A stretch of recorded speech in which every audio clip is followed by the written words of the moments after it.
Sa isang komunidad, ang nagbubuklod sa mga mamamayan ay ang kanilang reliyon at paniniwala. Kumakapit ang mga tao sa kanilang pananalig sa Diyos para sa kanilang mga pangangailangan at suliranin.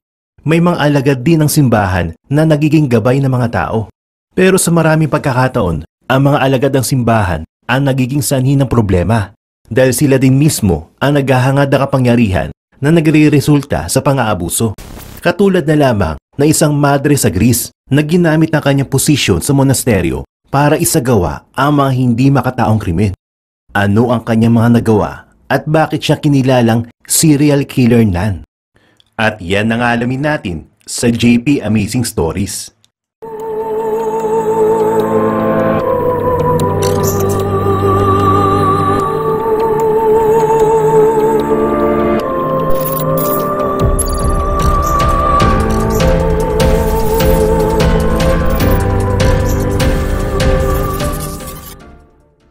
Si Marina Solakiotis ay isang Orthodox na madre, pero bago pa siya magsilbi sa simbahan ay naging factory worker muna siya. Ipinanganak siya noong 1883 sa Keratia, Greece, isang malapit na nayon sa Athens. Nang gawing monasteryo ang kanyang tinitirhan, ay nagka-interest siya sa Greek Orthodox Church. Ito ang naging rason kung bakit naging madre siya. Malaki ang naging impluwensya ng Greek Orthodox o GOC sa kanyang paniniwala. Isa sa mga monghe sa GOC ang naging malapit sa madre. Ito ay ang paring si Matthew Kapartakis. Malalim ang kanyang paniniwala sa mga itinuturo sa GOC, kaya nang yakapin ng ibang miyembro ang New Calendar sa Pan-Orthodox Council noong May 1923 ay nagkaroon ng paksyon. Hindi matanggap ng paring si Kapartakis ang pagbabago, kaya naghanap ito ng taong nakakaintindi ng kanyang pinaniniwalaan. At nagkataon naman na ang madre si Mariam ay pareho ang paniniwala sa kanya. Dito nagkaroon ng malaking tiwala ang monghe sa madre. At nang magtayo ito ng monasteryo noong 1927 ay kasama niya ito. Ang intensyon talaga ni Karpatakis para dito ay para sa pagpupugay di umano kay Maria. Pero kasama na rin dito ang intensyon na makapag-ipon ng salapi para makatulong sa pagpapausbong muli ng Old Calendaris Movement. Noong simula ng monasteryo ay may edad na rin ang monghe. 66 years old na ito. Si Sister Mariam naman ay naging tapat na kasangga niya sa pagpapatayo ng monasteryo. Ito ang naghahanap ng paraan para magkapera sila para sa malapad na lupain na pinatayuan ng monasteryo. Pero hindi ito ipinaalam kung paano niya ito nagawa. Pero kasali din sa mga rason na binibigay nila ay ang plano na gawan ito ng isang bahagi para sa mga may sakit. Ang pagsasalin kasi ng pangalan ng kanilang kumbento sa English ay Monastery of the Most Holy Theotokos, the Healer on the Pine Mountain.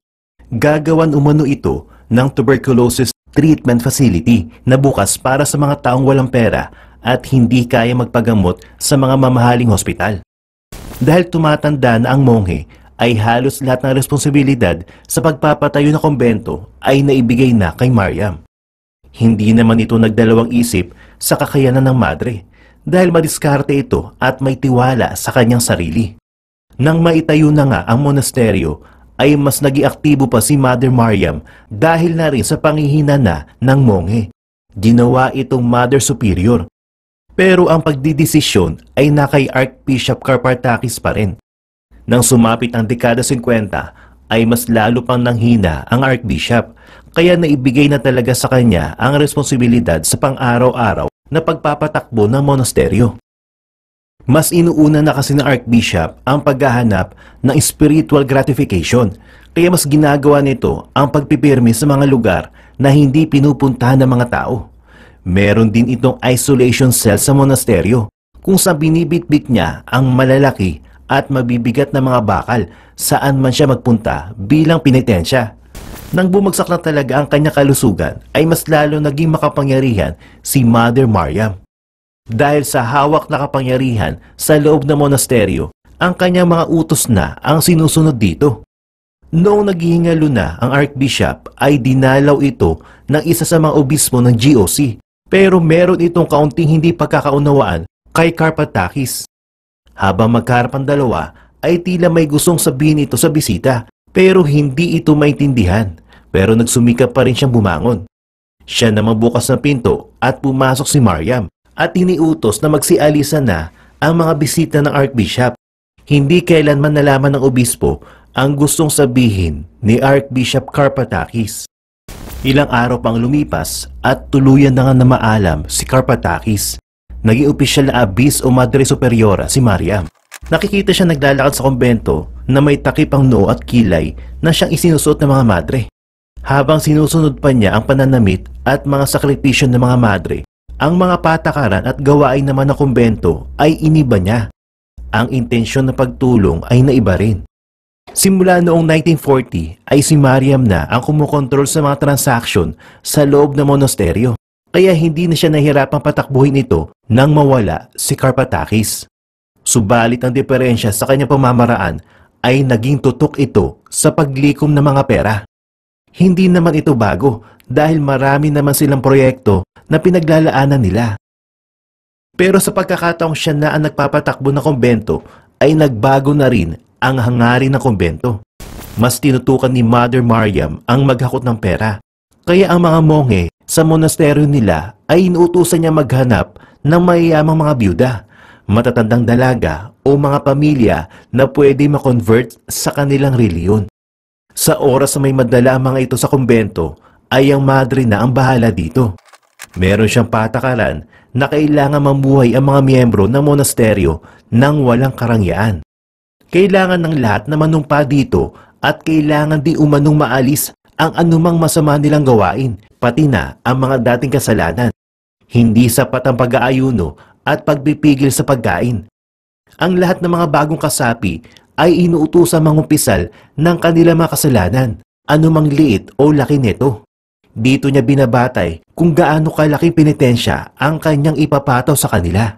Kung tutusin ay normal naman ito sa ibang paniniwala, kaya sa umpisa ay walang problema ito sa mga bagong sumasali sa kanilang monasteryo. Pero kalaunan ay mapapag-alaman nila na may mas malala pa palang mangyayari sa kanila sa kamay na istrikta at walang pusong Madre Superiora. Ang pangunahing intensyon ni Mariam ay makuha ang yaman ng mga taong sumasali sa kanila. Kaya sa oras na malaman niya ang kanilang pinakatago-tagong kasalanan, ay gagamitin niya itong pang-blackmail para pumayag ang mga ito para ibigay ang kanilang yaman sa kumbento. May mga pagkakataon din na nilalagay niya ang mga ito sa loob ng isolation cells na dapat sana ay ginagamit bilang kwarto ng pagsasakripisyo. Pero dito kinukulong ng madre ang kanyang mga bagong miyembro para pagdasalin ng ilang oras at hindi niya ito pinapayagang matulog. May mga pagkakataon pa na sinasaktan niya ang mga ito at tinotorture kapag tumatanggi na ilipat sa pangalan ng simbahan ang kanilang mga pag-aari. Ang mga anak ng mga mayamang pamilya na ipinapasok sa kumbento ay nagtitiis sa pagmamalupit ng madre, habang ang mga kamag-anak nito ay nag-aakala lamang na hindi nila nakikita ito dahil parte ng kanyang paglapit sa Diyos ang pag-iwas sa mga taong may koneksyon sa kanyang nakaraan. Ipinagbabawal kasi sa kanila ang pagbisita. Kung may mga ipapaabot ng mga mensahe, ay si Mother Mariam na ang kakausap sa kanila. Katulad na lamang ng mga kasulatan tungkol sa mga salapi at pag-aari na ibinibigay sa kumbento. Simple lamang ang kilos at pananalita ni Mother Mariam at malayo itong pagdudahan na may ginagawa itong hindi nakaayon sa batas ng simbahan. Wala naman kasi itong ginagawang iba maliban na ang pagsilbihan ang kanilang monasteryo. Ito lamang kasi ang nakikita ng mga tao. Pero sa loob ng kumbento ay sari-saring karumal-dumal na gawain na ang nangyayari. Pero malayang nagagawa ni Mariam ang lahat dahil hindi naman nagsasalita ang mga monghe sa mga kaganapan sa loob. Pero nakatakda na rin malaman ng lahat ang lahat na pinaggagawa ng masamang Madre Superiora. Nagumpisa ang lahat nang may isang tao nag-report sa kapulisan tungkol sa kaduda-dudang pagbibigay ng isang mayamang byuda ng lahat ng kanyang ari-arian sa monasteryo. Gayon meron naman itong anak na babae. Ang anak mismo ng byuda nagsabi na imposibleng gawin ito ng kanyang nanay, maliban na lamang kung tinakot ito ng Mother Superior. Pero hindi ito napatunayan sa hukuman. Nagpatuloy pa rin si Mother Mariam sa kanyang pagsamsam sa kayamanan ng mga taong nakukumbinsi nilang sumali sa kanilang grupo. Pero may isa na namang kaso ang na-report sa mga pulis na nagdidikit sa pangalan ng madre. Isang 18 years old na babae na mula sa Toledo, Ohio ang inireport na nawawala noong 1949. Sa Greece kasi ipinanganak si Simela Spyrides at ang FBI ng Amerika mismo ang humawak sa kaso niya. Base sa kanilang mga nakalap na impormasyon, napunta ito sa monasteryo na pinamumunuan ni Mother Mariam. Ang tatay naman nito na si Christos Spyrides ang nag-report sa otoridad sa Greece na isang Mother Mariam ang nagpunta sa kanila para kolektahin umano ang pag-aari ng kanyang anak na nagkakahalaga ng $10,000. Sigurado umano ang tatay nito na hinikayat ang kanyang anak na sumapi sa grupo ni Mariam. Dahil dito, nagkaroon na ng rason ng kapulisan sa Greece na magsagawa ng investigasyon kung ano talaga ang totoong kaganapan sa loob ng monasteryo. Umabot sa 80 na kapulisan ang sumuyod sa kabuuan ng kumbento noong December 4, 1950. May kasama pa silang deputy prosecutor, isang judge at isang medico legal para may agarang makapagsabi kung ano ang posibleng dahilan ng pagkamatay ng isang tao. Hindi inakala ng mga pulis na isang lugar ng pasakit pala ang pinasok nila at hindi lugar ng pagsamba. Pagpasok nila sa loob, sapilitan nilang kinuha sa mga madre ang 36 na kabataan na hawak-hawak ng mga madre. Sa itsura pa lang ng mga bata ay halatang wala itong makain at nangihina na mga ito. Inilipat ang mga ito sa mga bahay ampunan na sigurado makakapagbigay sa kanila ng mas maayos na buhay. Meron din silang nahanap ng mga tao sa maraming bahagi ng monasteryo na nakatali pa at halos hubot-hubad na at halatang may mga sakit, mga payat at mga malnourished ang mga ito.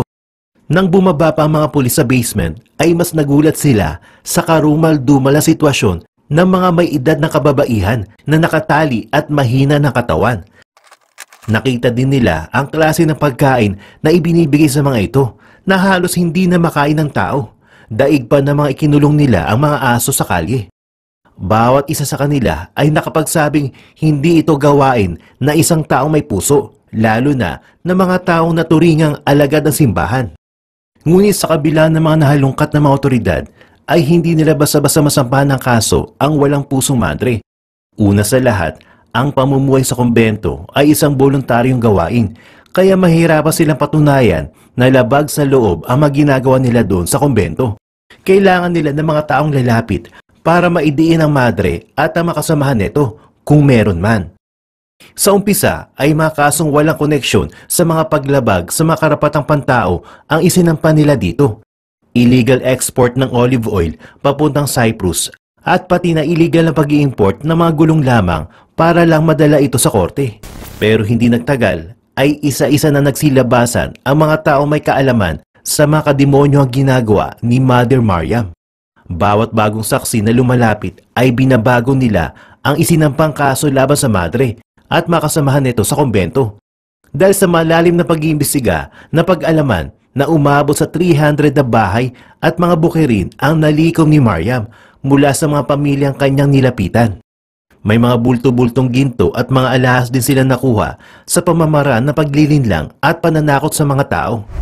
Isa sa mga nakaligtas ay si Eugenia Margiti at isinalaysay niya kung paano siya tinorture ng madre at inilagay sa isolation cell hanggang pumayag siyang isurrender na ang lahat ng kanyang ari-arian na nagkakahalaga ng $80,000. Sobrang laki nun noong mga oras na yon.